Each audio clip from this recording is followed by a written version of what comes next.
my father early on said,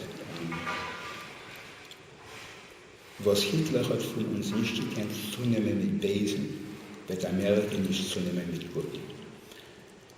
What Hitler couldn't take from us in all of his wrath, America won't take with all of its goodness, and was determined to have a Yiddish-speaking Jewish culture with strongly Jewish identified home.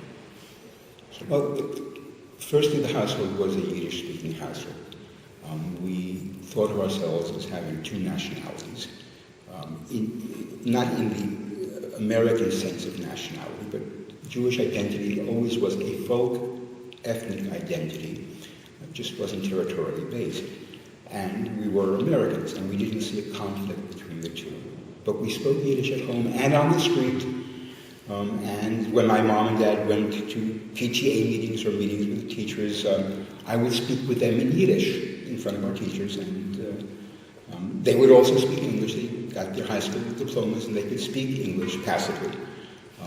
But the language among ourselves was always Yiddish, no matter what the setting. Life was fully integrated, Yiddish and American culture, and we lived as though all of America were a pluralist society. Wasn't yet. The notion of cultural pluralism, although it was certainly a long-held ideal for some, was still very counter to the prevailing ethos of melting pot. So it took some actions, it took some stubbornness on the part of the folks, including with some of the friends and neighbors who said, "Was tut ihr? Ihr jetzt verkrippeln die Kinder, sondern studying in English.